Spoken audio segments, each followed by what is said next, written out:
Hello दोस्तों, आज मैं आपके लिए लेकर आया हूँ हिंदी व्याकरण का एक बेस्ट टॉपिक जो हर साल सीजी व्यापम हो चाहे पीएससी हो या अदर कॉम्पिटिटिव एग्जाम हो, उसमें हमेशा पूछे जाते हैं। उस टॉपिक का नाम है वर्णमाला।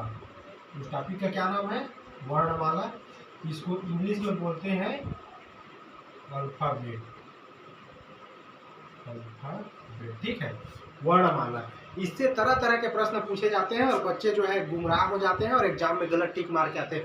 तो इसके लिए मैं एकदम बेसिक से एक वीडियो लेकर आया हूँ। पहले तो गणित का बनाता था, आज मैं सोचा बच्चों के हेल्प के लिए आज हिंदी का वीडियो बनाया जाए। तो दोस्तों, मेरे वीडियो को पूरा देखना, शुरू से देखोगे और अंत तक देखना, तब आपको समझ में आएगा। तो देखिए, वर्णमाला। तो वर्णमाला, तो इसको इंग्लिश में अल्फ़ाबेट बोलते हैं। अब सबसे पहले देखते हैं हम लोग वर्ण। ठीक है, क्या देखेंगे? वर्ण। तो वर्ण क्या होता है? देखिए, व्यंजन और स्वर के संयुक्त रूप को, व्यंजन और स्वर को संयुक्त रूप से हम लोग क्या बोलते हैं? वर्ण बोलते हैं। जैसे देखिए, व्यंजन और स्वर के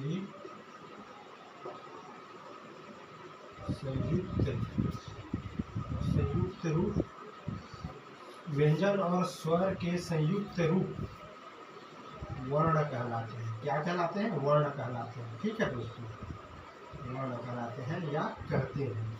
ठीक है, यहाँ तक समझ में आया? वर्ण क्या है? व्यंजन और स्वर के संयुक्त रूप को हम लोग क्या बोलते हैं जी? वर्ण कहते हैं। ठीक है, अब इसके बाद एक और फैक्ट चीज याद रखना।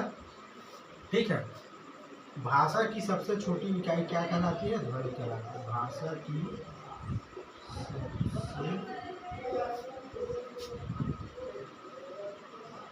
छोटी इकाई, ठीक है, भाषा की सबसे छोटी इकाई ध्वनि होती है। ठीक है दोस्तों, ये भी फैक्ट पूछा जाता है। भाषा की सबसे छोटी इकाई क्या होती है?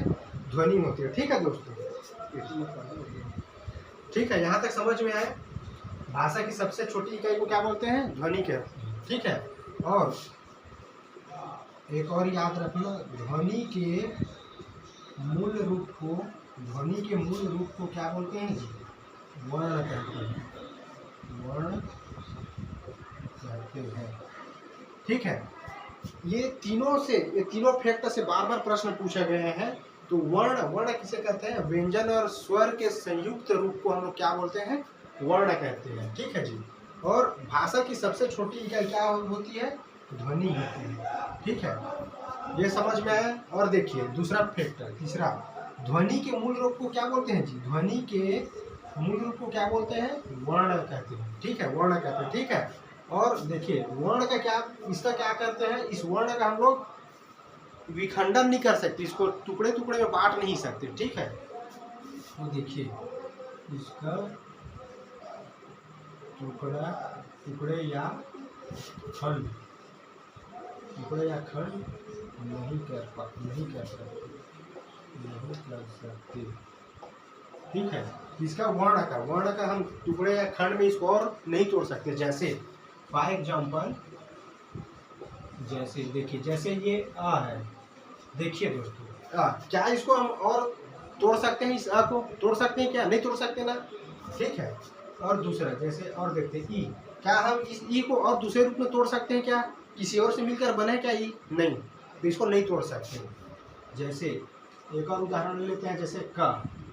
ठीक है, क। ठीक है, क्या इस हम क को तोड़ सकते हैं? नहीं तोड़ सकते, क्योंकि इसके नीचे हलंत लगा है, और हलंत लगा है इसका मतलब ये है कि आधा का है ना, पूरा का नहीं है ये। ठीक है, और कोई वर्ड ले लेते हैं, जैसे ग, यहाँ हलंत लगा है, मतलब ये आधा है। ये मत समझना, इसको ऐसे मत कर देना। जैसे ग है और ग धन आ, ठीक है, बराबर ग। इस तरह इसको ऐसे नहीं कर सकते। इसलिए नहीं कर सकते क्योंकि ग के नीचे हलंत है, मतलब ये आधा ग है, इसलिए हम इसका टुकड़े में नहीं कर सकते। ठीक है, तो यहाँ तक आपको समझ में आया?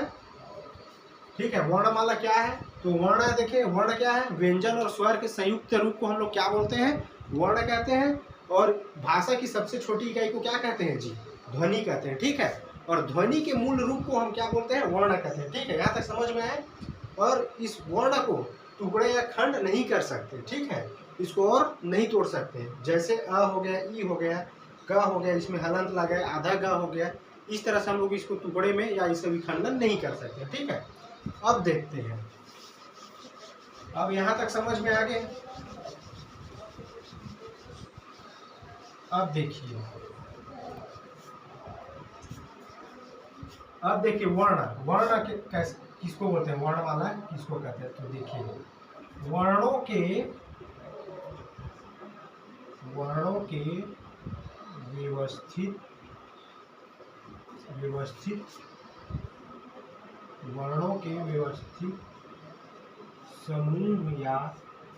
समूह या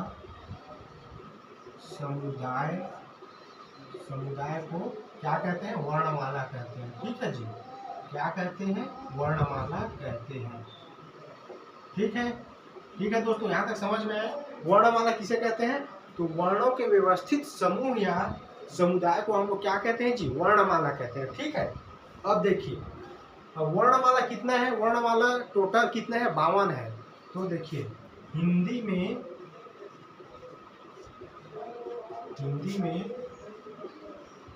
में कुल कितने वर्ण है जी, 52 वर्ण है। ठीक है, इसको याद रखना, बार बार पूछा जाता है हिंदी में कितने वर्ण है, तो 52 वर्ण है। ठीक है, इस चीज को क्या करना है, याद करना है। ठीक है जी, अब देखिए, इस 52 वर्ण है, कैसे कैसे है, उस चीज को मैं क्लासिफिकेशन करता हूँ।